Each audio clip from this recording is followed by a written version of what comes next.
você me Olá! apresenta? Sim, estamos aqui com Luciana Nemer, Gegrade Conversa Com, e já estamos combinando aqui que eu apresento somente dizendo que é um prazer, uma grande amiga que eu conheci em 2 fóruns muito importantes, que é o que faz a nossa conexão, e esse convite tem, então, muitos motivos para acontecer, esse convite dessa conversa, porque a Luciana justamente transita muito na área do desenho, da representação, né? E também de conexões que o Gegrade tem feito muito com o patrimônio também. E hoje ela traz ainda mais, adiciona, né, alguma coisa que ela foi construindo ao longo da história acadêmica, de uma linda trajetória que está quase 30 anos, né, Luciana? Exatamente, 30 anos de formada, fiz agora dia 20. Que bacana, que 20 de bacana. Eu novembro. queria começa a nos contar essa tua história linda, né? E como é que tu chegaste nesse tema, né? Que hoje tu te situas e te identificas tanto, né? Habitação e patrimônio. E tudo Sim, contigo. A gente no obrigada, finalzinho a gente vai Adriana. conversar e as Uhum, pessoas também, quem tiver por aí, pode ir colocando as suas perguntas. Mas uhum, isso é uma conversa para não acabar, né? Porque agora nessa modalidade que a gente está, as questões elas vão surgindo e certamente, né? Te conhecendo, né? As pessoas também podem, em diversos momentos, entrar em contato para tirar as suas dúvidas e estabelecer suas conexões com a tua pesquisa também. Então, fica super à vontade no teu tempo, estamos por aqui. Eu saio e depois, mas a gente está aqui, qualquer coisa tá, nos chama, que a gente está sim. aqui nos bastidores. Vamos lá. Obrigada, Adriane. Te Uhum. agradeço muito.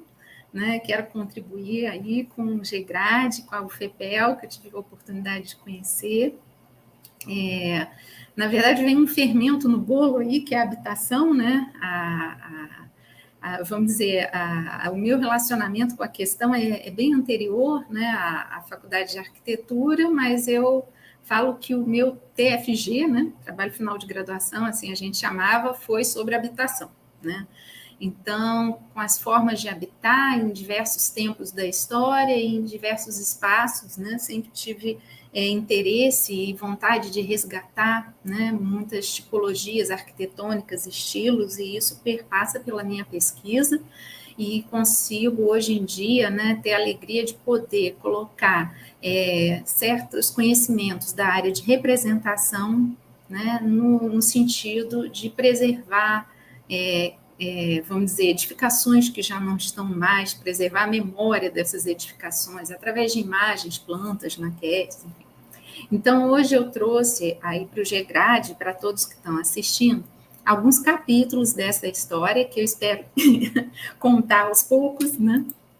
Então, vou aqui compartilhar a tela. Vamos lá, vou abrir aqui a primeira apresentação, que eu falo, então, do início dessa história, né? Quando eu conversei com a Adriana no início do ano, né, eu acho que ela até estava esperando que eu falasse de representação, né? Então, dessa vez eu inverti um pouco os papéis, né? A representação vai vir nas imagens, né? Mas principalmente o que a gente tem em comum em todas elas é a questão da habitação e desse olhar, né, para o patrimônio, que eu começo na tese de doutorado, quando eu estudo 3 casos, né? Foi um doutorado realizado na COP, na UFRJ, e eu tinha que escolher 3 estudos de casos relacionados à habitação popular. Então, como eu estava fazendo um histórico no Rio de Janeiro da habitação popular, considerando as correntes higienistas, né, a atuação dos sanitaristas, um tempo também de epidemias, de febre amarela, enfim. Foi selecionada uma vila higiênica que foi construída pelo Arthur Sauer, que era um empreendedor na época, né? Ele não era nem arquiteto, nem engenheiro, nem médico, mas ele se propôs a construir 5 vilas com incentivos do governo. Então, eu trago, né, para a abertura aí da nossa conversa, a Vila Rui Barbosa. A gente tem aí a imagem do acesso, né, principal, na Rua dos Inválidos, uma rua interna, né, era uma habitação higiênica, como se chamava, uma vila higiênica, e essa vila higiênica era para abrigar, né, pessoas das camadas mais baixas, mais pobres da população, que alugavam peças, né, alugavam cômodos, alguns acoplados com banheiro, outros não, mas que tinha um rigor dentro dos preceitos sanitaristas que envolvia, por exemplo, a cubagem dos cômodos, né?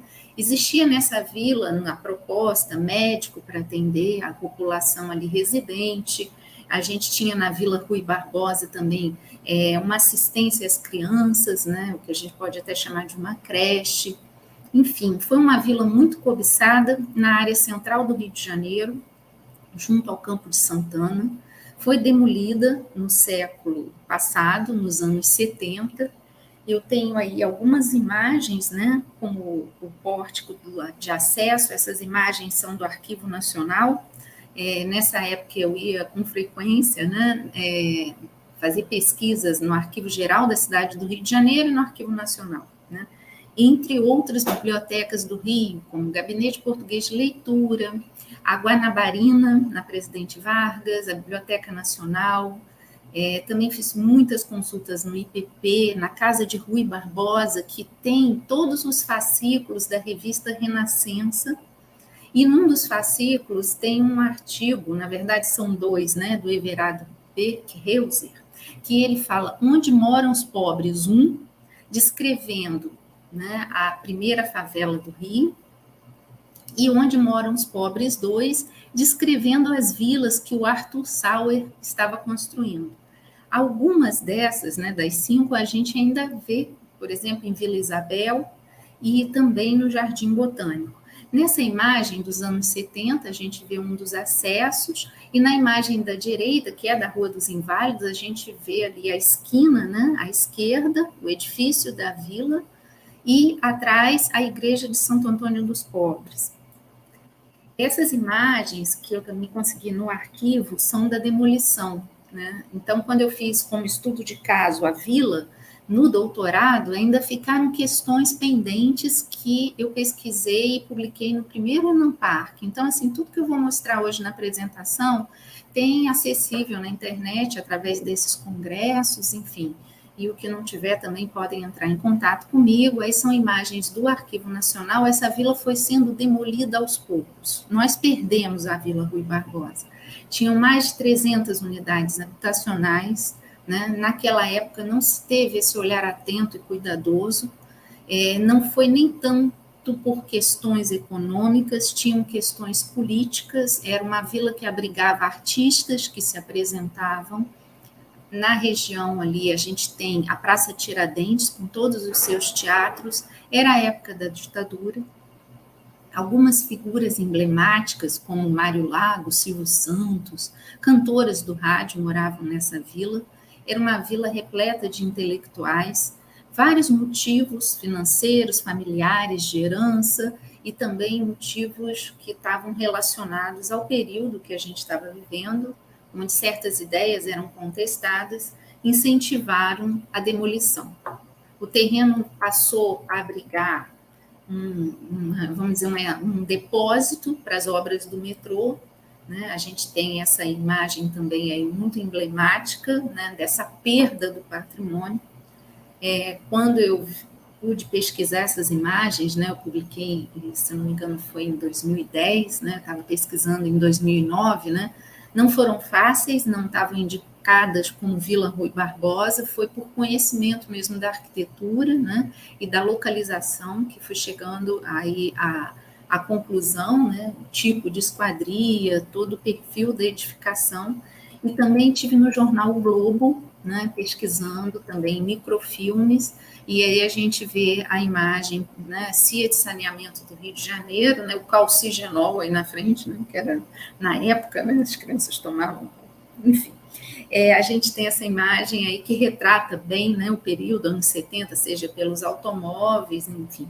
alguns resquícios dessa vila ainda estão lá, né? Então, essa foi minha primeira pesquisa, assim, que me tocou profundamente a questão de patrimônio relacionado à habitação, né? Um dos meus estudos de caso, né, que era a vila, que foi o primeiro, se perdeu, né? Então, foi comparado com uma urbanização de favela muito emblemática, Braz de Pina, e com esse conjunto que eu apresento agora, que não é preservado, né? O conjunto habitacional Presidente Getúlio Vargas, que fica em Deodoro, e eu posso afirmar, depois da pesquisa de doutorado e também o artigo sobre Deodoro foi publicado no Docomomo, de 2007, né, que foi na URGS, aí ligeiramente perto de vocês, em Pelotas.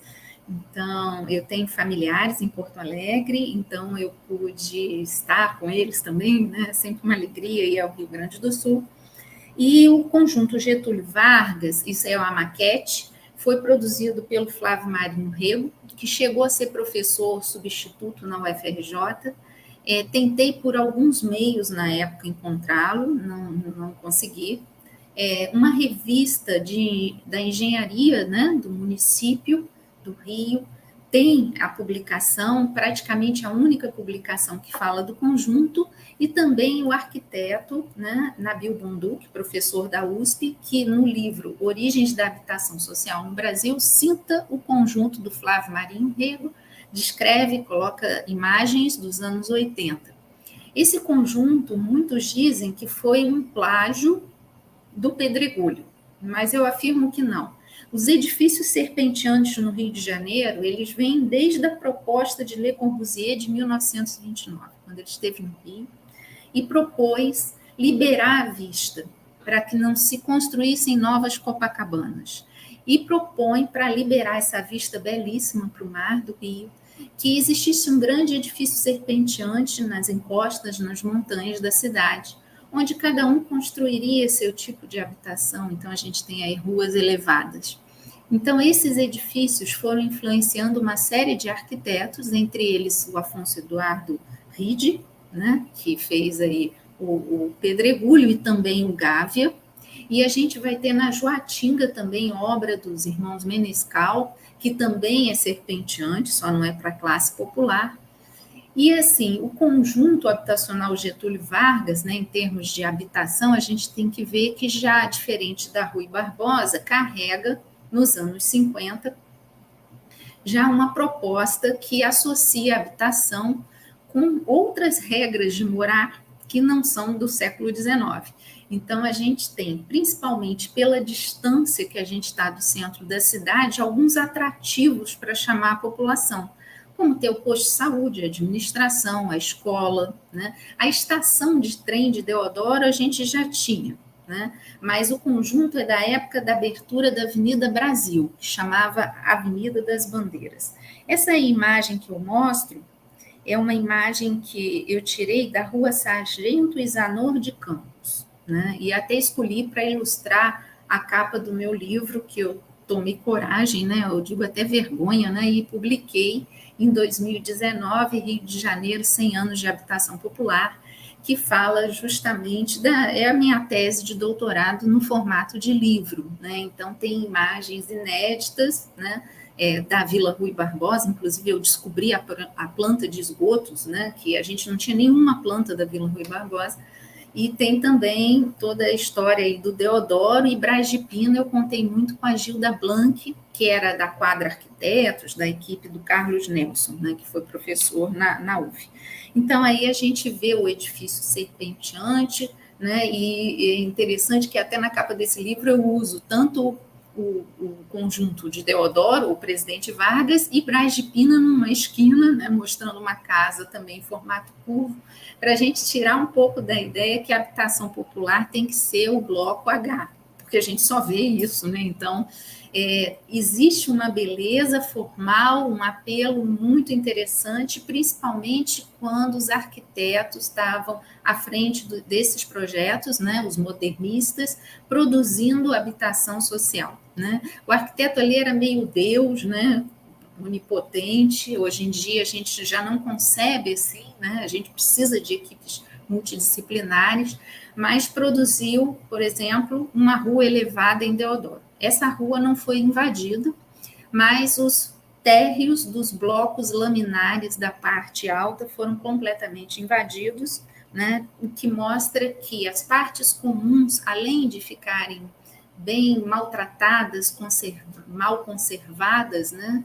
Elas também têm esses problemas de invasão. Essa rua não foi porque justamente a ligação entre os blocos, né? E no Deodoro, ou no Presidente Vargas, né?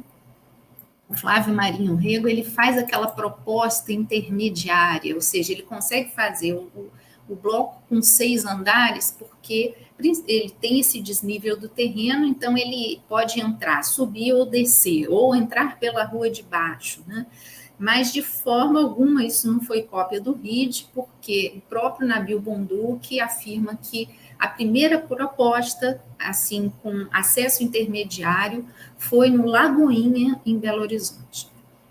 E aí eu trago para continuar a nossa conversa, né, depois do doutorado, foi no pós-doutorado, que eu comecei em 2014, aqui na UFES, no Espírito Santo, sob a supervisão do professor Nelson Porto. No meu doutorado foi minha orientadora, a professora Lilian Vaz. Eu começo com esse olhar que eu tinha trazido do Rio de Janeiro a pesquisar habitação popular, e em alguns momentos a gente chama de popular, porque é um nome mais guarda-chuva, né? E quando a gente já começa a ver essa produção em massa, né, na época dos IAPs e da fundação da Casa Popular, a gente começa a usar com mais frequência esse nome habitação social, né? É interessante que no livro Rio de Janeiro, meu ex-professor, mas para mim é professor para sempre no coração, o William Bittar, ele fala assim, habitação social, né? Para quem? Por quê? Né? Se os miseráveis que constroem essas habitações não têm direito de ter uma unidade como aquela, né? Como mais um clichê, né? Enfim. Mas esse nome é muito usado.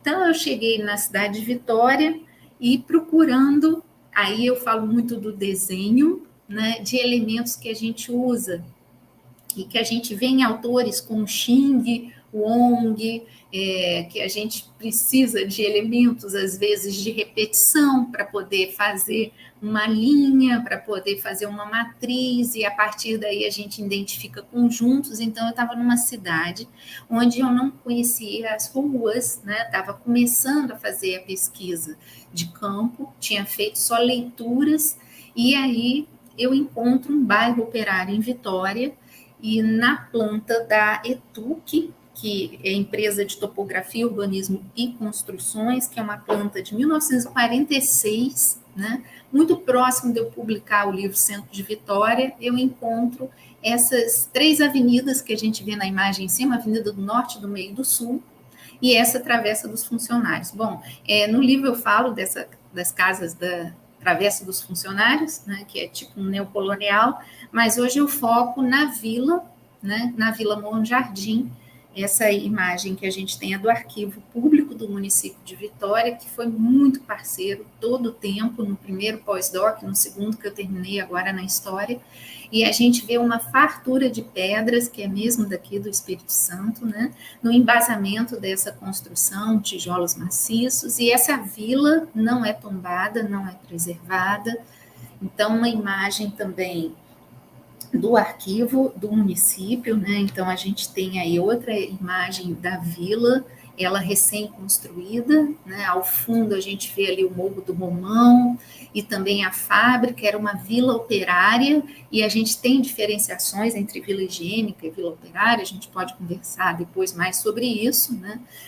Mas a vila operária, né, ela está muito atrelada, completamente atrelada ao emprego na fábrica. Então, ter uma casa na vila operária é só para quem tem um emprego na fábrica. Se perde o emprego, perde também a moradia. Então, a casa na vila operária é também uma forma de controle. O que tem de mais interessante que eu vi no município de Vitória, né, além de um certo descompasso em relação à industrialização no Rio de Janeiro, Isso porque o café ficou mais tempo como produto principal, né, produto agrícola, principal produto da economia capixaba. Então, a industrialização no Rio, que começa no final do 19, né, a Vila Rui Barbosa é de 1890, aqui em Vitória a gente já vai ter isso nos anos 30, 20, 28, então aí que a gente começa a ter a fábrica União de Sacaria de Juta, era para embalar o café. Então, ainda assim, a fábrica estava atrelada à economia cafeeira, à agricultura. A industrialização do Estado só vai ocorrer nos anos 60, 70, daqui a pouco a gente vai ver o produto, né, em termos de habitação, relacionado a essa industrialização. E essa vila, né, não valorizada, né, como patrimônio, enfim, isso daí é a abertura da Avenida Vitória, né, uma imagem do Arquivo Público, anos 60, e aí entre, vamos dizer, sacrificar, né, o lado esquerdo, isso considerando em direção às praias, a Praia do Canto sacrificou-se o lado direito, o lado da vila. E aqui uma imagem que eu fiz em 2014, que já não está mais aí, né, só está, na verdade, a cobertura e uma janela, virou uma garagem de caminhão. Não que todo o patrimônio da cidade, em termos de habitação, esteja nessas condições, mas a vila, ela está praticamente perdida, né? A não ser essa imagem aí que ficou registrada, né? Eu vou mostrar também a pesquisa no centro de Vitória, né? No centro de Vitória, eu começo, na verdade, até foi a primeira referência que eu achei, dizia numa dissertação, né, mas a pesquisa ainda estava, como meu supervisor dizia, muito endógena, muito endógena.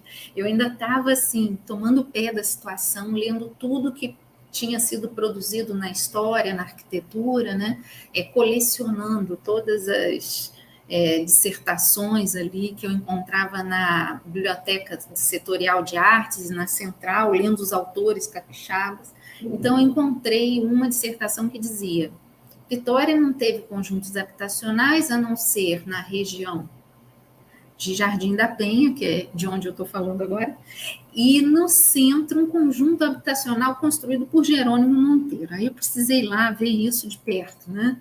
Então a gente tem nessa imagem, eu chamo aí de Casas do Campinho, porque Campinho é uma região, né, que o próprio nome diz, né, que era uma área, né, um campo, né, que antes era mangue, foi aterrado, onde foi construído o Parque Moscoso, né? Então, para quem está no Rio, aí uma boa referência, vamos dizer, é o paisagismo que a gente vê no passeio público, no Campo de Santana, esse jardim, né, em inglês, com esse tratamento e com elementos, né, com alguns. Aí no sul a gente fala muito da argamassa dos fingidos, né? A gente tem elementos bem bucólicos no Parque Moscoso, como coreto, pontes, enfim, simula ruínas em alguns locais, né? No Parque Moscoso a gente tem uma concha acústica tombada, né? Mas é posterior à construção do parque, que é do início do século passado. Esse trecho do mapa que eu estou mostrando é o projeto do novo arruamento de Vitória, que está no Arquivo Público do Espírito Santo, que também me auxiliou demais na pesquisa, toda a parte de documentação e plantas e relatórios, e eles têm muita coisa digital também disponível. Então, eu achei essa Rua do Norte e esses quadradinhos, e novamente essa questão do desenho, né?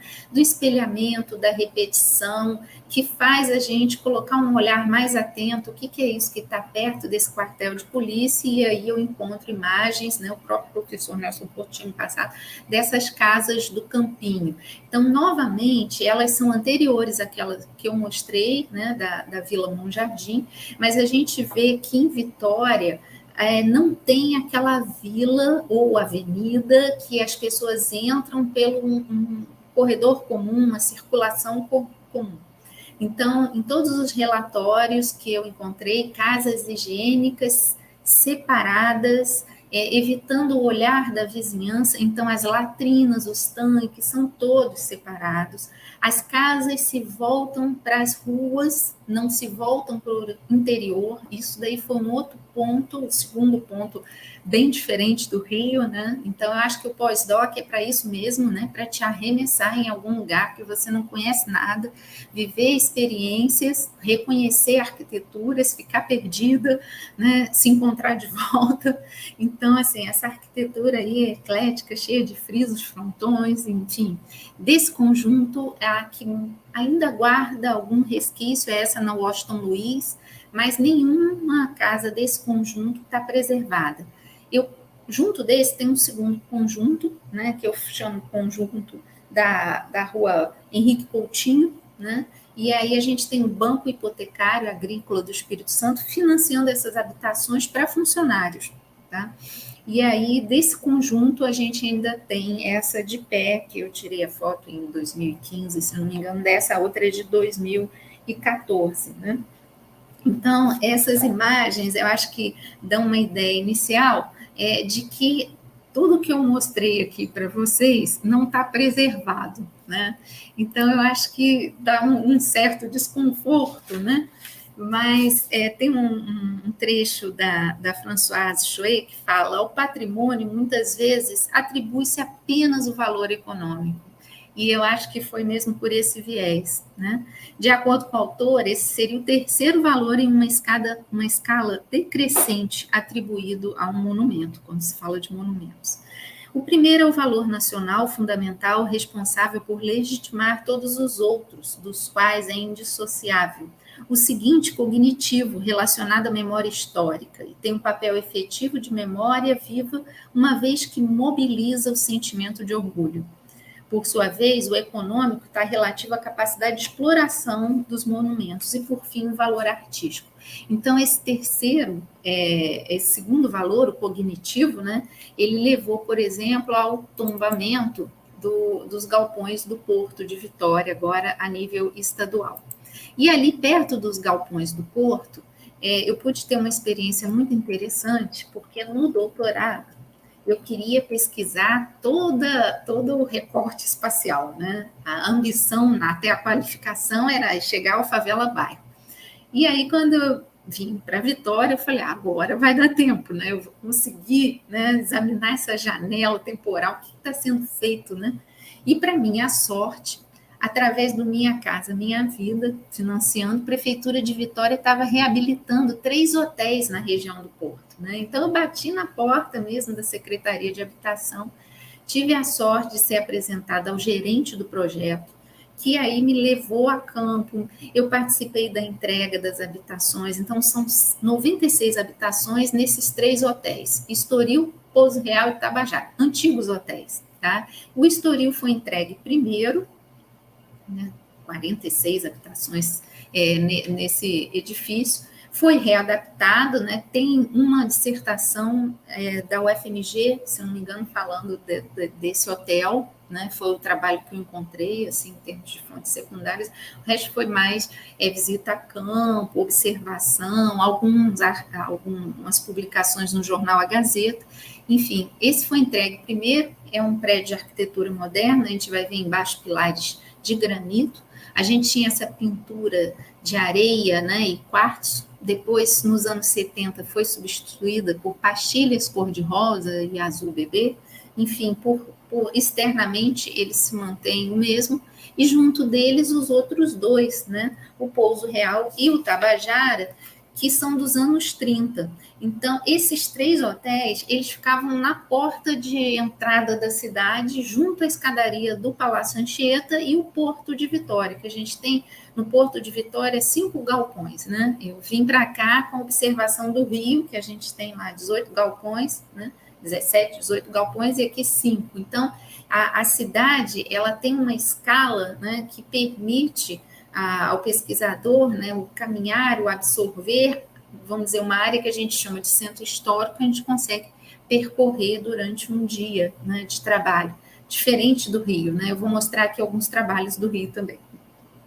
Né, tinha mostrado os outros 2 anteriores, mas eu volto para o Rio, não fico só em Vitória.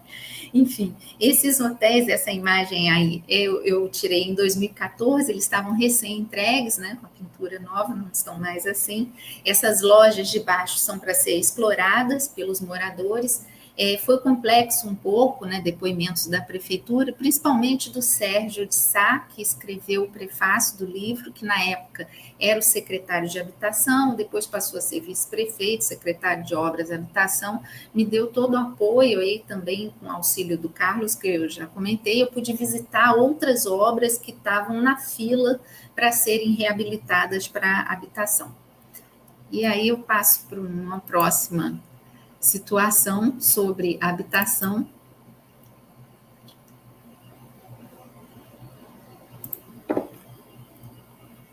E aí vem falar justamente do Jardim da Penha, que é o bairro, né, de Vitória, que fica na região do Continente.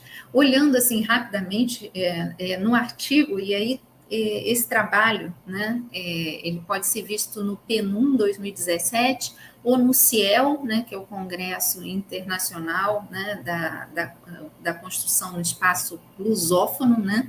Então aí são compartilhadas ideias de vários países, né, todos eles, né, de língua portuguesa. A gente tem alguns trabalhos bem interessantes. No primeiro CIEL, eu levei, foi em São Paulo, na USP, eu levei justamente o trabalho que eu mostrei da reabilitação dos hotéis. Para minha surpresa, não tinha ninguém do Rio, né?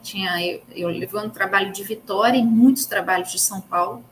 E no segundo CIEL foi publicado com os conjuntos do Inocop, Espírito Santo, no bairro Jardim da Penha. Esse bairro ele tem uma história bem interessante, eu convido vocês a lerem o artigo. Era um loteamento em cima de uma fazenda com quadras tradicionais, retangulares, tabuleiro mesmo, e aí não emplacou, tinha uma casa de banhos, ou seja, o bairro era para ter uma vocação e não aconteceu. Inclusive, o jornal que foi criado para divulgar o loteamento hoje é a Gazeta, que é o maior jornal aqui. Né? A gente tem a Tribuna também. Enfim, nesse bairro foram implantadas 106 casas para funcionários, né? Aí da Vale, a gente estava com as primeiras plantas industriais sendo implantadas, né, na cidade. E aí o Inocop Espírito Santo e a Coab Vitória, que depois virou Coab Espírito Santo, em parceria, começaram a construir conjuntos nessa região. E aí a gente vai ver a planta H, e embora o loteamento tenha quadras triangulares, porque o engenheiro que desenhou o loteamento tinha estudado em Belo Horizonte e ele se inspirou no desenho de Arão Reis para poder fazer uma nova proposta e, dessa forma, conseguir dar um incentivo à ocupação do bairro Jardim da Penha.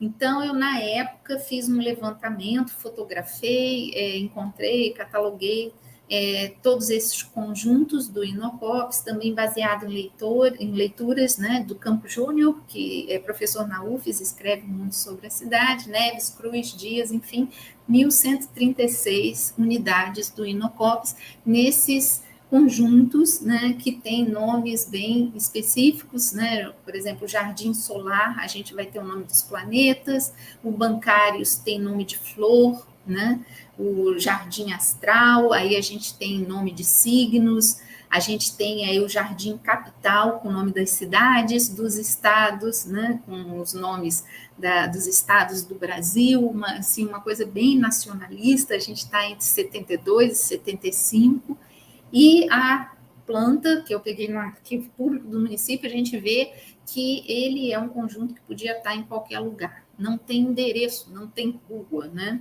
Então, embora seja um apartamento bem, vamos dizer, generoso, 70 metros quadrados, ele não tinha sido estudado para o local. E a gente vê a implantação que acontece da melhor forma, ou seja, da melhor forma no sentido da quantidade, quanto mais, melhor, né?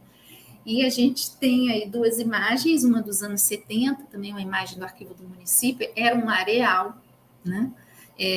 Os prédios foram construídos antes da infraestrutura, né? O que hoje, né, teoricamente, o Minha Casa Minha Vida anterior e o Casa Verde e Amarelo agora não autorizariam, né, porque a gente tem que ter toda a infraestrutura implantada e também ter pelo menos a pavimentação, o arruamento, né? Então, na coleção Elton Elmo, que fala de vários bairros de Vitória, conta a história vamos dizer, dos primeiros dias do Jardim da Penha. Então, é muito interessante de ver, né? As pessoas andavam quilômetros até ter uma padaria, poder pegar um ônibus, né? Então, era uma aventura morar em Jardim da Penha, que hoje é um bairro valorizadíssimo, perto da UFES, né? Uma das praças internas, e o estado de conservação desses blocos é muito variável, né? Então, a gente tem aí duas imagens, né, bem distintas, né? Então, a gente tem aí do Jardim Capital, em cima, né, com muro, enfim, e embaixo do Jardim Astral. Esse muro também ajudou a identificar, embora no início eles não tivessem esse muro curvo, né, com essa subtração aí de meia circunferência, bem interessante. No início não tinha, mas depois todos, né?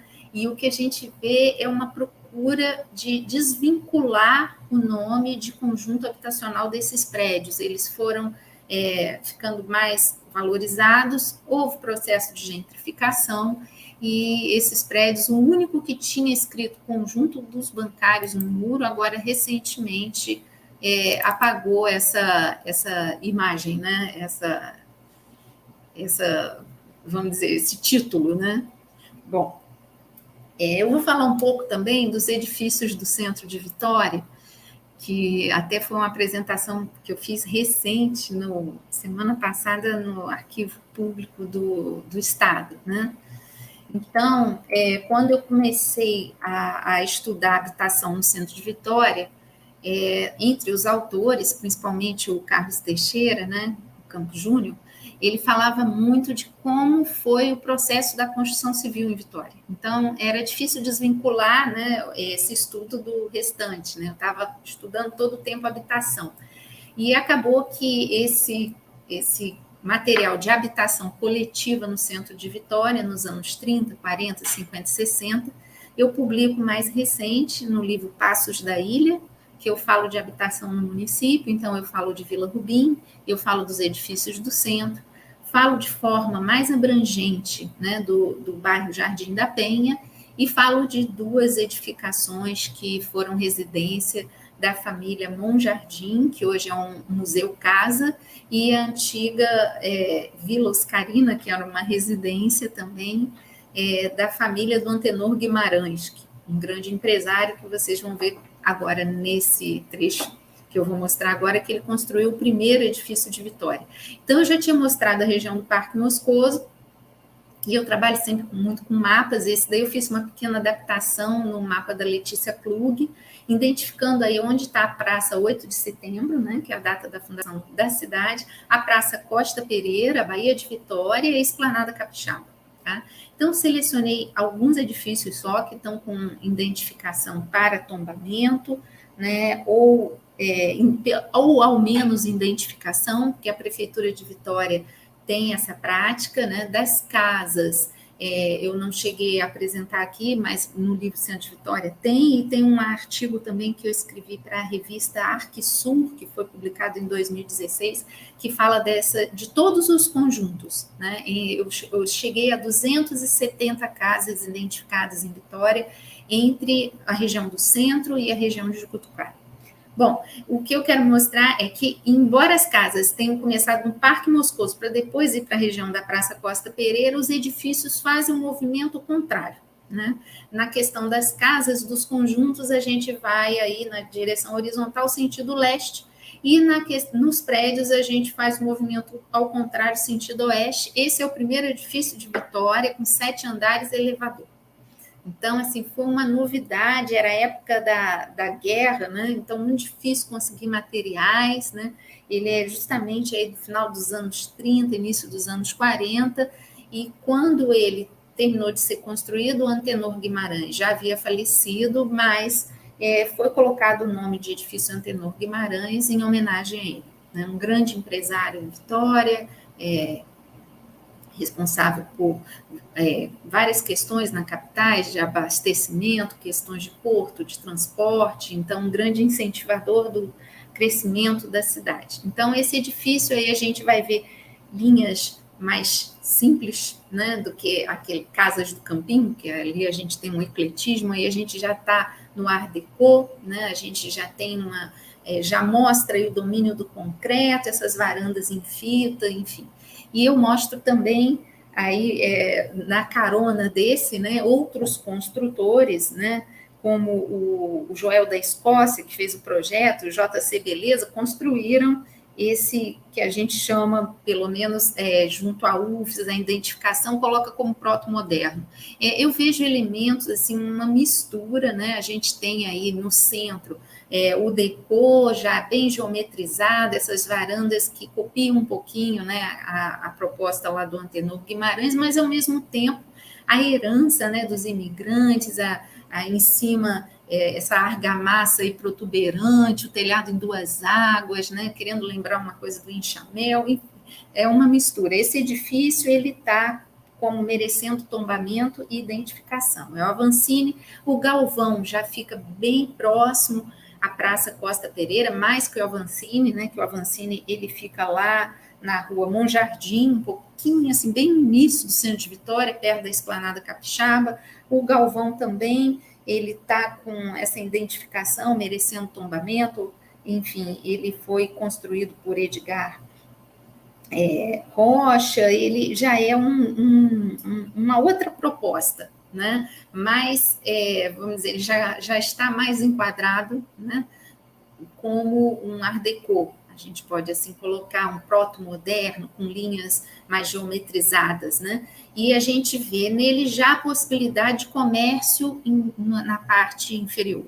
Os edifícios em Vitória, na maioria do centro, todos eles tinham comércio no térreo, né? Era uma motivação para o morador, convencer ele a morar na área central, tinha que morar em apartamento, mas era a área central, tinha comércio no térreo, tinha elevador, né? O financiamento era das construtoras, né? De 12, 24 até 36 meses. Então, era importante convencer a pessoa a pagar por uma coisa que ela ainda não tinha, vamos dizer, poder de usufruir, né? Era dela, mas ela ainda não estava morando. Então, foi mudar um pensamento, né? Essa questão da habitação coletiva no centro de Vitória, né? Assim como a Lilian Vaz estudou, né, no Rio de Janeiro, né? Eu lembro que eu fui bolsista dela de pesquisa, então a gente tinha lá nos anos 20 a ocupação da Esplanada do Castelo, os primeiros edifícios, né? Aqui em Vitória isso vai acontecer justamente primeiro na região da Praça Costa Pereira e depois na região do Parque Moscoso. Esse é o Rocha, que fica em cima do Cinema São Luís, o cinema não existe mais, mas a gente tem também novamente essa mistura, né? Essa marquise com esse friso meio um peito de pombo, e aí mistura com proto-moderno. A gente é um dos poucos em Vitória que tem essa persiana em madeira, que a gente vê muito em Copacabana, no Rio. O próprio Paulo Conde, que foi meu professor, né? Ele escreveu para a Revista da Arquitetura, falando do proto-moderno, enfim. E aí a gente tem cobogós e vários elementos. O Rocha, na região do Parque Moscoso, é o mais antigo, né? Ele é de certa forma, contemporâneo, anos 50, um pouco depois dos outros que eu mostrei, né? Então, esse daí é um capítulo no livro Passos da Ilha, né? No site da editora Mil Fontes tem toda a introdução desses livros, enfim. E uma pesquisa recente foi de outros bairros, e esse trabalho está na revista do Arquivo Público do Estado do Espírito Santo, acho que é o primeiro número do ano passado.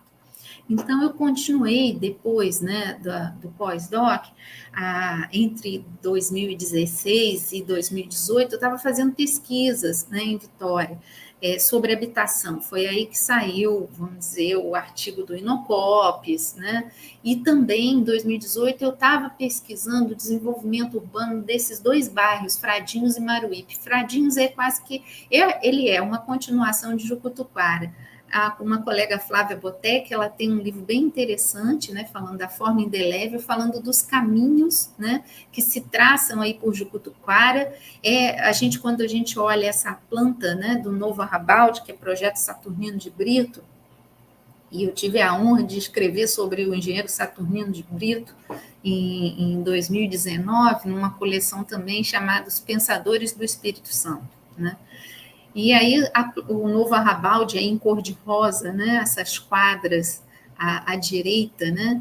E agora esse ano eu escrevi o prefácio do livro, né? A Vida das Ruas, que, assim, muito me emocionou, né? Um livro de 500 folhas que colhe depoimentos dos antigos moradores da Praia do Canto. Então, eu tive a honra, convidada pela Marisa Neves Guimarães, que escreveu o prefácio do livro Passos da Ilha e que também é bisneta do Antenor Guimarães. Eu fui apresentada a ela através da Ivana, do Arquivo do Estado do Espírito Santo, e essa coleta de informações, de relatos orais, é muito rica e muito importante na minha pesquisa.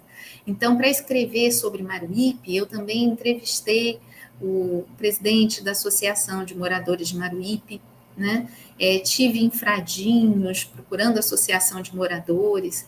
Então, nessa planta da ilha, né, esses bairros, eles vão estar, vamos dizer, nessa região entre morros, aí, entre montanhas, né, no centro da ilha. Vitória é uma capital cuja área insular é a maior, a gente tem essa parte continental do Jardim da Penha, e temos também ali embaixo o centro de Vitória, demarcado, o centro histórico em preto, a área que foi aterrada, né, do Parque Moscoso, em vermelho. Essa planta é de 1896, ela retrata bem, ela está em escala, foi uma planta feita com instrumentos de topografia, né, pela equipe do Saturnino de Brito. E no bairro de Fradinhos eu identifico essas casas que são bem emblemáticas, né? A foto é do Mazei, que é um fotógrafo muito famoso em Vitória, que pega aí Vitória nesse período, anos 70. Então, eu vou geralmente a campo para reencontrar esses exemplos e dá para localizar. Quando é conjunto é mais fácil, quando é casa isolada fica mais difícil. Esse conjunto de casas, então, foi uma missão. Eu comecei, a primeira vez que eu vi foi num relatório de governo do estado, eu vi essas fotos escritas casas para operários e não dizia onde. Num outro relatório dizia que era em Maruípe.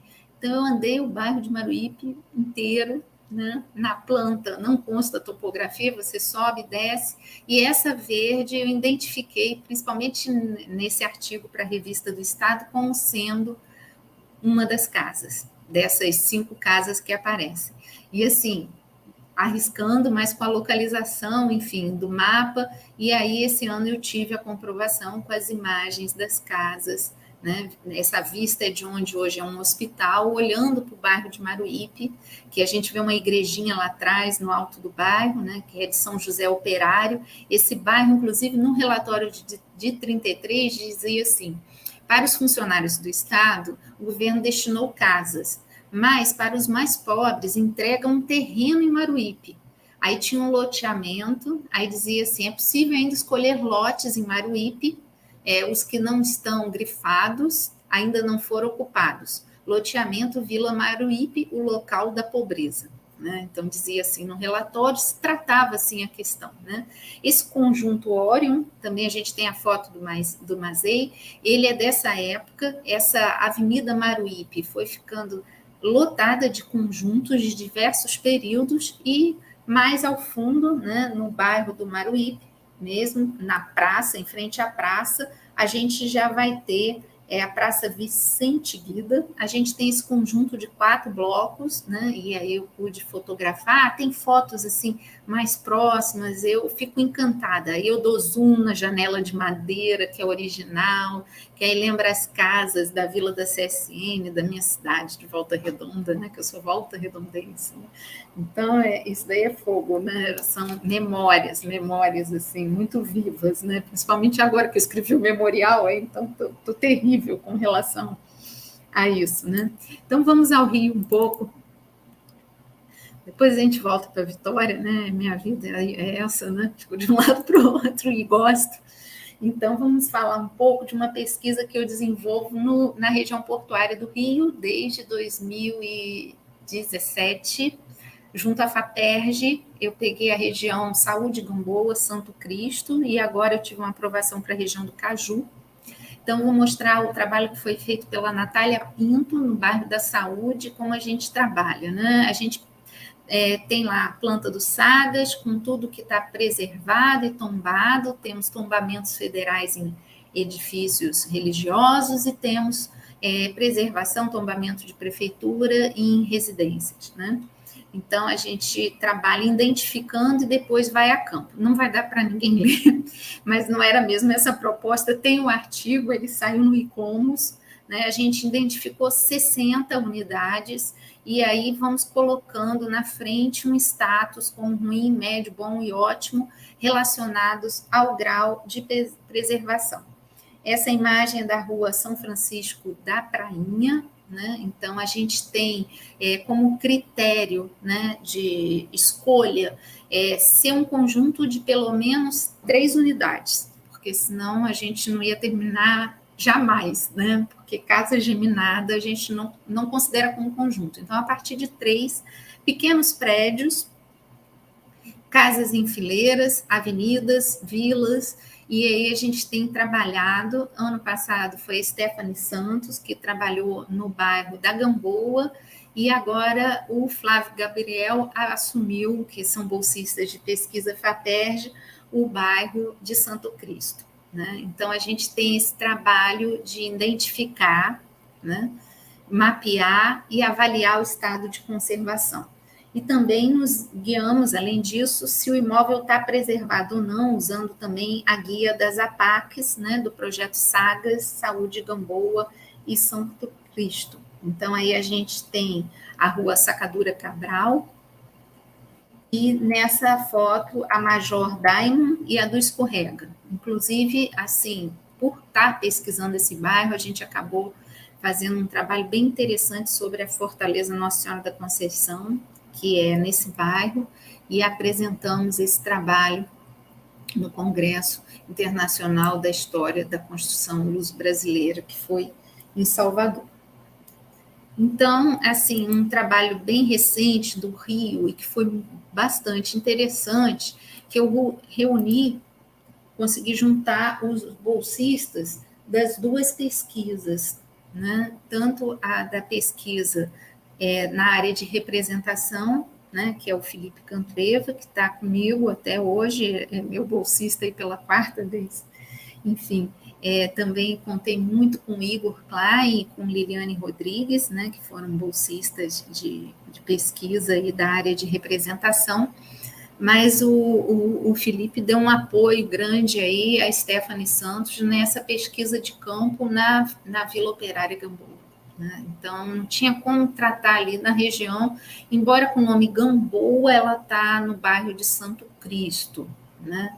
E também a igreja de Nossa Senhora da Saúde está no bairro Gamboa. Então, os limites dos bairros e o nome da igreja, da vila, se confundem um pouco, né? Então, tem essa identificação aí que a gente tem sido bem criterioso, usando a cadastral do município. Então, recuperamos essa imagem da revista da Diretoria de Engenharia. Tem uma pesquisa do ProURB também sobre a Vila da Gamboa. São 14 apartamentos econômicos para operário, né? Para operários. Então, a gente tem uma que é uma espécie de kitnet duplo, né? De 2 andares, e os outros são apartamentos que aí tem 2 quartos, né? Então, fomos a campo, levamos para o UIA, para o Congresso UIA, né? Que foi no Rio, e esse ano passado foi esse, remoto. Essa imagem é do Guia da Arquitetura Moderna, do Lauro Cavalcante, né, baseado na exposição que teve no Paço Imperial, né. Eu tenho um carinho imenso por esse livro, que diz Quando o Brasil era Moderno. Então, é uma forma muito interessante de catalogar, de identificar, de representar de forma unificada as plantas, né, com o mesmo nível de informação, com mesma fonte, mesmo traço, e as fotos, imagens, né, preto e brancas, né, de altíssimo gabarito e que ajuda, né, a todos que pesquisam a arquitetura moderna brasileira.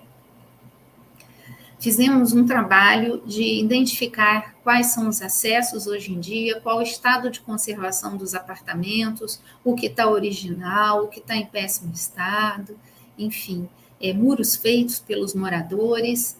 Existe uma série de imagens que fizemos de adaptações de pisos, guarda-corpo, cobertura, enfim, e essa é uma imagem de como está hoje, embora preservado, o conjunto aí do Lúcio Costa para a Vila da Gamboa. Conjunto Vila da Gamboa, que fica em Santo Cristo, né? Então,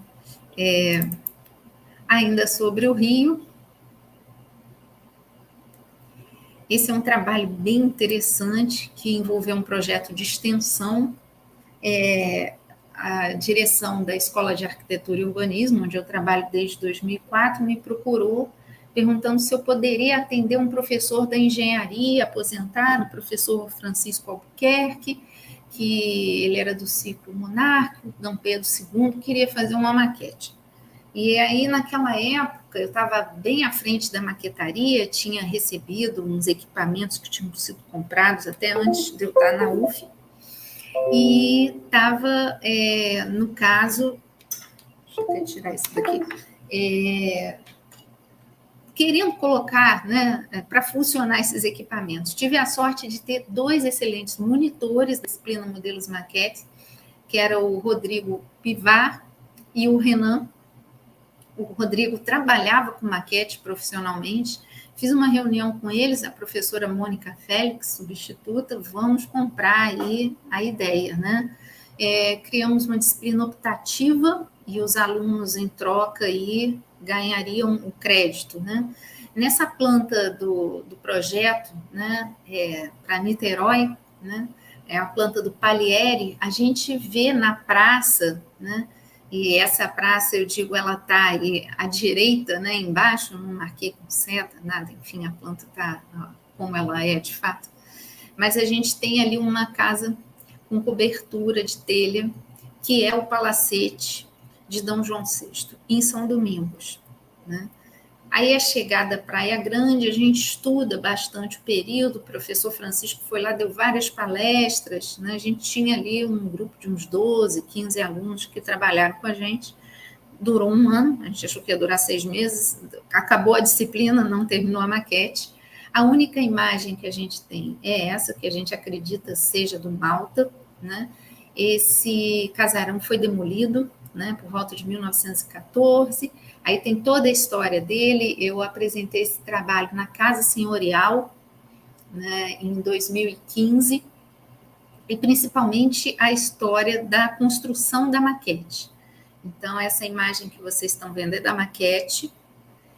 Nós fomos, assim, muito criteriosos, cuidadosos, tanto na firmeza do elemento, quanto na iluminação. Aí não está aceso, mas ela acende todas as lanternas, né?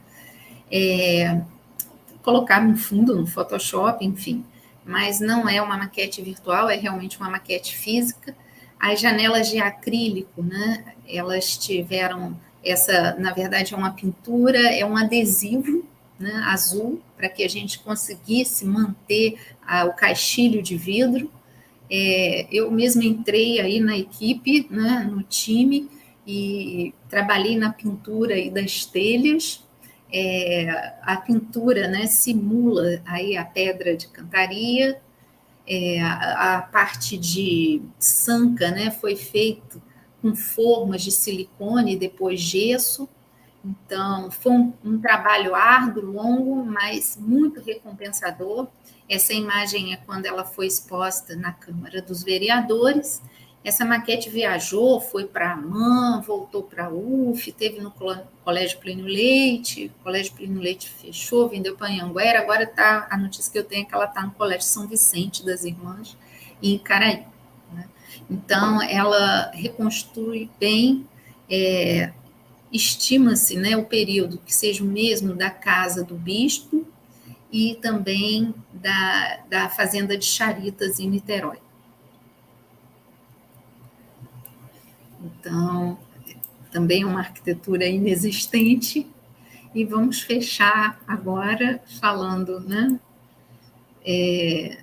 de Vitória novamente, um trabalho bem recente, né? Sobre Vitória, assim, eu ainda gostaria de complementar, né? Eu tinha deixado aqui separado um trecho até da Alessandra Tarksi, que na sua dissertação de mestrado, ela dá uma lista, né? É que a gente está falando de preservação de patrimônio, enfim.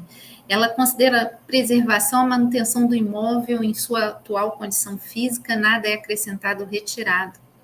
Restauração, quando há um resgate a uma condição física anterior. Renovação, quando há conservação e consolidação, assegurando a manutenção do uso original. Reconstituição do imóvel, quando ele é remontado, a gente vê os orientais fazerem isso bastante. Conversão, quando é alterado o uso original. Reconstrução, quando há recriação de uma edificação, uma espécie de réplica, né? O termo mais adequado que eu encontrei para o centro de Vitória, para aqueles hotéis, foi de reabilitação. É interessante também a fala de Queiroz e Portela, que demonstra a preocupação sobre a manutenção dos edifícios de núcleos históricos voltados para a habitação social. Segundo os autores, em Portugal, isso é praticamente inexistente, embora eles considerem necessário. A habitação em áreas centrais, e agora a gente está vendo, vamos dizer, essa tendência, né, principalmente para revitalizar os centros esvaziados e de forma mais agravada com a pandemia. Então, no Rio, a gente está tendo um incentivo em termos de pesquisas, né, e de tentar viabilizar a ocupação desses prédios. Mas Vitória já se preocupa com isso desde 84, o seu primeiro plano diretor, que foi propulsor para a qualidade de vida na região, visando a participação popular, a valorização do patrimônio histórico, revitalização da área central. Então, Vitória tem sido cuidadosa com a questão da preservação de edifícios históricos no centro. E dos conjuntos de casa que eu vi, tem 5 residências tombadas, algumas pré-identificadas como interesse de preservação, que representam a permanência da história da habitação. Essas 2 que eu vou mostrar já estão na pesquisa atual, que eu terminei agora, no pós-doc da história, fazem parte do conjunto de sobrados em Vitória, né? Do período colonial. No centro de Vitória, habitação, eu consegui identificar 4, né? E aí a gente vê uma que é a sede do IPHAN e um trecho do lado que pertence à Cúria Metropolitana, né? Então, essa questão de valorização, né, de preservação, nem tudo vai poder ser preservado, né, nem tudo vai poder ficar, né? Mas alguns exemplares, né, principalmente do período colonial, muitos se perderam, né, no centro de Vitória. Enfim, aí uma outra imagem mostrando, né, as 2 residências que estão tombadas e identificadas como do período colonial. As outras 2 que eu pesquiso, que não trouxe para cá para apresentação, não consegui acesso ao interior. É difícil o acesso a residências, né? Vila Oscarina, por exemplo, que não está nessa apresentação, está no Passos da Ilha só com ofício. Então, para o pesquisador, de forma isolada, né, ter acesso, ter informações, às vezes você tem que ter acesso a pessoas da família, como eu tive a Marisa Neves Guimarães, para poder ter imagens, colher relatos orais, porque aí você consegue, na própria Vila Rui Barbosa, né, para eu conseguir reconstituir a história da demolição, não bastaram as imagens de jornal. Eu fui nas ruas, né, lindeiras, nas quadras de frente para o antigo terreno, entrevistando pessoas que indicavam outras pessoas que eram antigos comerciantes, e aí eu cheguei a uma família dos irmãos Verdial que viveram na Vila Rui Barbosa. Depois eles escreveram um livreto sobre a Vila Rui Barbosa, de produção independente, me deram de presente. Então, assim, para você contar a história, né, é importante você ter essa participação de pessoas, de relatos, né? Então, manter isso, né, valorizar, é perpetuar, né, o que a gente tem de história, de patrimônio. Enfim, essa planta aí da casa, eu agradeço ao Antônio Carlos Mosquito, do IPHAN Espírito Santo, que cedeu para mim e para a Aquiles Newlands, que é minha orientanda do mestrado. Ela está trabalhando com o BIM E aí no Revit, que é um software, né, que o pessoal de arquitetura já conhece, os estudantes estão demandando muito por aprendê-lo e estão aprendendo, né, de qualquer maneira, buscando ou dentro da universidade ou fora, ou no estágio ou em curso, porque o mercado está pedindo também, é uma outra concepção em termos de representação. Eu mesma me coloquei estudante em 2018 e depois acabei contribuindo aí 3 vezes em disciplinas usando o Revit. A gente fez, a Aquiles lutou aí, mas conseguiu, porque o Revit a gente às vezes não tem os componentes, né, necessários, né, a biblioteca, né, produzir isso, né, o que no CAD é muito mais simples você produzir os blocos. Então ela conseguiu produzir aí o sobrado do IFAM no Revit, e aí é a nossa aventura mais recente. Eu estou trabalhando aí finalizando com já o segundo pós-doc, né, os documentos do período colonial de Vitória, né? Deixa eu parar aqui a tela. Então, essa história que eu queria contar para vocês aí, em alguns capítulos, né, falando de habitação, né, só para lembrar aqui alguns trechos que eu selecionei, né, de um outro artigo que eu escrevi sobre projetos contemporâneos em ruínas, que saiu no Enan Park, de 2014, e que está na revista Teses também, né? Eu digo que, na maior parte dos casos, o patrimônio é definido dentro de uma motivação de reinvenção do passado, e para ser reinventado necessita de uma materialidade, nem que essa mesma materialidade seja também criada. Então, às vezes, a gente não tem mais o objeto real, mas a gente insiste em torná-lo palpável, como a gente fez com a maquete do Palacete de Dom João VI, né? Falando, por exemplo, das ruínas, a preservação das ruínas e as marcas do passado foram a causa do surgimento do patrimônio. Isso fala Cristina Meneghello. O olhar para o passado que cataloga e coleciona. A autora constata a energia emocional existente numa ruína, independente do apoio da história objetiva.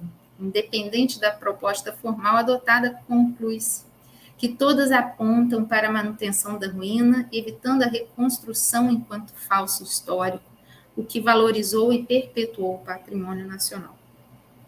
Ainda sobre a Vila da Gamboa, reforço com a fala do Milton Santos, geógrafo, que ainda no século XX afirmava que o planejamento das cidades não devia ser resumido às coisas materiais, e sim às coisas em função das pessoas. A valorização do patrimônio deve ser resguardada e colocada em conjunto com ações de recuperação arquitetônica. Somente dessa maneira será possível garantir a permanência dessas estruturas. Sobre a maquete do Palacete, o penúltimo trabalho que eu apresentei, ela foi um aprendizado, a construção da maquete, para toda a equipe envolvida, não somente pelas técnicas construtivas, porque quando a gente vai falar de um período colonial, não basta você selecionar os materiais para maquete, mas você tem que se remeter àqueles que são mais fiéis aos que eram utilizados no período, os que melhor representam, né? E os meios, né, que eram realizadas as construções no Brasil colônia. O estudo da história, então, é fundamental para contextualizar o projeto e entender o processo de uso e posterior abandono do casarão. Dentro do projeto, que se inseriu Niterói nos tempos de Dom João VI, reforçou a representatividade que o Palacete de São Domingos tem para a população fluminense e, em conjunto com todas as exposições e palestras que ocorreram, proporcionou a divulgação da parte histórica do Brasil colônia. Embora esse exemplar já tenha desaparecido, reconstruí-lo na forma de maquete faz perdurar a cultura e a paisagem. E mais recente, com o BIM, no casarão do IFAM de Vitória, a pesquisa apontou para um caminho promissor com relação ao uso do BIM em edificações de interesse histórico. Algumas adaptações da ferramenta ainda parecem ser necessárias para um uso mais eficiente, como acesso facilitado às informações em BIM por parte de pessoas não treinadas no uso de softwares. É possível prospectar um futuro onde a documentação histórica dos bens patrimoniais esteja atrelada a um modelo virtual da edificação, que facilitará o acesso à informação e gestão das edificações de interesse histórico. Bom, pelo que eu tinha combinado com a Adriane, 1h, chegamos aí, 19h10. Eu acho que foi uma conversa assim, que tanto uma produção que envolve as áreas, né, que tanto me tocam: desenho, maquete, representação, habitação, patrimônio.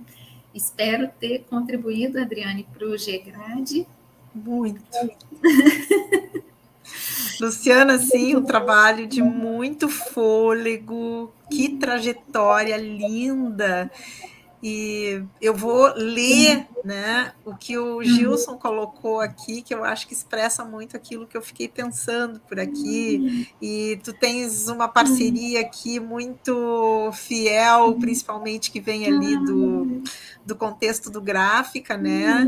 Tem a Sandra Barata, estou vendo aqui a Regina Célia Araújo, esse nome eu conheço bastante, está na minha memória, é coisa de patrimônio. Beijo, Regina. Bom, mas deixa eu ler o que o... Sim, tu vai ler, porque muitas coisas carinhosas aqui, e tu vai te identificar bastante, mas o Gilson diz assim: Luciana, você nos contagia com esse seu olhar apurado e com emoção, que te permite pesquisar usando a razão, mas não deixando de lado as questões sociais, históricas e humanas associadas ao contexto. Eu acho que ele expressa muito bem, e ele segue ainda, né? Ele diz, queria saber como lidas com este equilíbrio, onde há, de um lado, tristeza ao ver os abandonos e desaparecimentos, e do outro, a possibilidade de tirar da invisibilidade partes da nossa história. Acho que tu podes comentar, se quiseres, sim, que é Gilson, muito pertinente. Sim, sim. Quando eu passo novamente num lugar e não vejo mais a edificação, dói muito, né? Quando você vê que desde uma esquadria, uma cobertura se perde, né? Então, é difícil. Às vezes a gente tem amizade com pessoas do mercado imobiliário, né? Aí a conversa não flui, né? Porque eu falo, a sua alegria é a minha tristeza, não tem como, né? Quando você pensa em construir um prédio, eu perdi uma casa. Então, na Praia do Canto, por exemplo, né? Depois da história das ruas, aí uma ambição é falar da história das casas da Praia do Canto. Então, às vezes, assim, me consola poder ter feito esse registro dessas vilas de Vitória. Foi um material realmente inédito. A resposta, que para mim foi surpresa, eu achei que ficaria na comunidade acadêmica, e acabou que pessoas da Cúria Metropolitana, que estão ligadas aos moradores de rua, vieram me procurar, e aí eu falei na revista Vitória. E aí eu fui falar na Câmara dos Vereadores sobre a questão de reabilitação, de moradia social no centro. Então, eu me via envolvida, assim, muito feliz de ver os frutos mesmo desse trabalho. Para mim, ele é o primeiro livro, né? Então, é muito querido, o Centro de Vitória. Não tem como, eu escrevi, assim, num momento de muita paixão, de muita emoção. E é isso, essa questão é difícil, né? Mas eu acho que eu tenho isso há muito tempo. Eu não sei se porque meus avós moraram num casarão do século XIX e essas imagens ficaram. Então, as filhas, às vezes, me viam andando na rua e eu paro, né? Principalmente em Niterói, na Ponta da Areia, quando eu vejo uma casa, eu paro, fotografo. Se tiver uma placa, vence, elas me puxam. Vem embora, mãe, vem embora. Porque eu acho que, assim, se eu tivesse condição... Eu acho que eu compraria muitas para poder recuperar. Eu morei numa casa dos anos 20, mas uma tristeza, porque só tinha a escada de madeira e a sanca da sala original. Eu fui à prefeitura de Niterói e consegui a planta da casa. Aí marquei um horário com a arquiteta. Ela falou, mas o que você quer? Tal. Eu falei assim, eu quero refazer a fachada. Ela, não acredito, ninguém. Não é possível e tal. Mas acabou que eu não pude ficar no local. Eu tinha alguns elementos e tal que dariam para adquirir, esquadrias, e até a casa não geminada, né, mas a rebatida era do mesmo construtor, então talvez fosse viável. Enfim, às vezes tem umas ideias meio loucas assim com relação à casa e na vida pessoal também da pesquisadora, né? A gente vai, às vezes tem que criar aí uma divisão, né? Ô, gente, eu compartilho com vocês assim que eu estou sendo muito presenteada em estar lendo o memorial nesse momento da Luciana, que ela está fazendo para, né, chegar a professora titular pela UF. E é incrível, assim, e dá para entender esse fôlego que ela tem, entendendo a história dela, gente. Vale muito a pena, aconselho vocês. Eu acho que talvez esse memorial esteja daqui uns dias disponível para poderem ler a história da Luciana, que está desenhada, completamente desenhada, com expressões assim, de uma história muito intensa, né, dessa relação, desse olhar, né, para, na verdade, para a vida, né? E aí ela se utiliza de uma frase que eu até anotei aqui, que é do Paulo Mendes da Rocha, que inicia esse memorial dela, que ela coloca assim: arquitetura não é para ser vista, mas para ser vivida. E o que tu nos mostraste aqui, ô Luciana, em todos os teus trabalhos, é essa tua incursão, assim,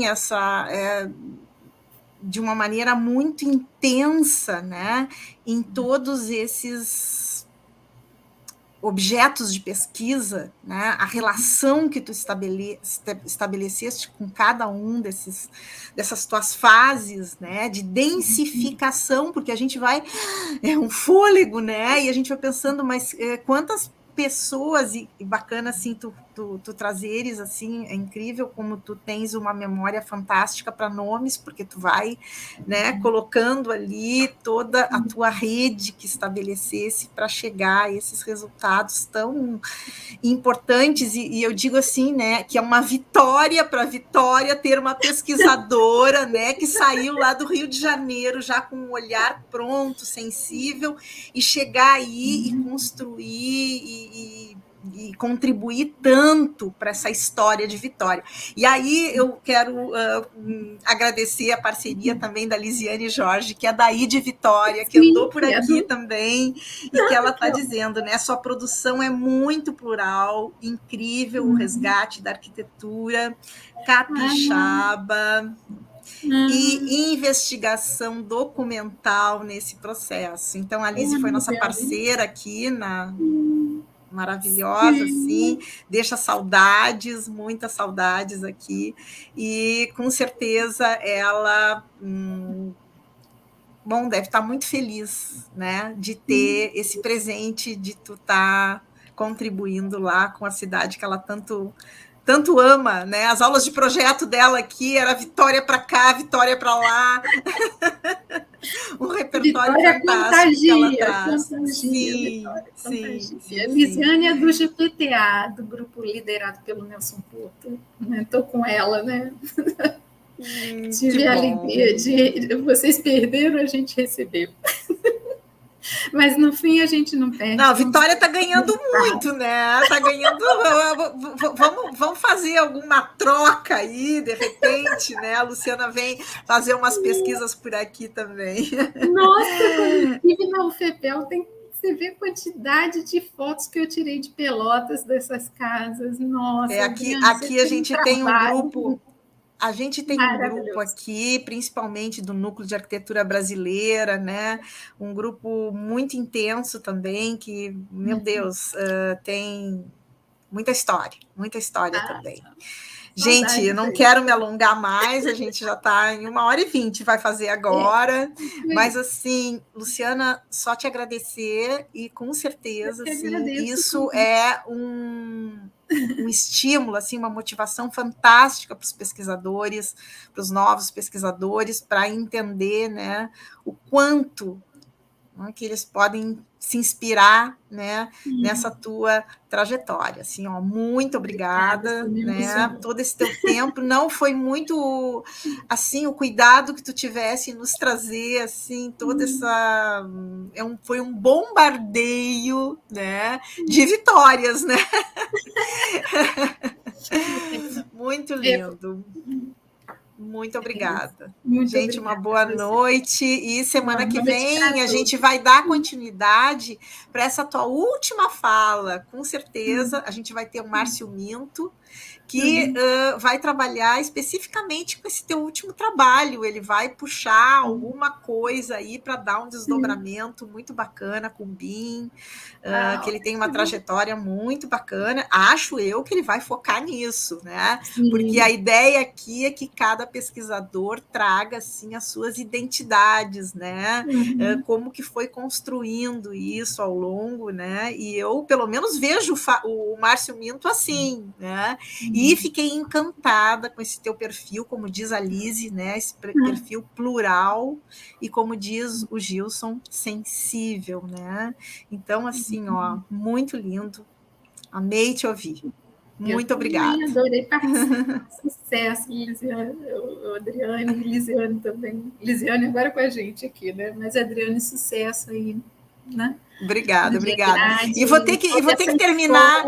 Vou ter que terminar aqui dando um beijo para Regina. Muito tempo, meu Deus, muito tempo que não a vejo. Então tá, gente. Assistindo, gente, muito feliz, Igor. Nossa, Gilson, muito obrigada, gente. Fiquei muito feliz com as aulas. Tá? Muito obrigada, Adriane, pelo convite. Obrigada. Conte comigo. Tchau, um abração para todo mundo. Pelotas ou no Rio? Sim, com certeza. Niterói, meu filho mora aí. Então, estarei lá para te receber da próxima vez. Isso, até mais. Até mais.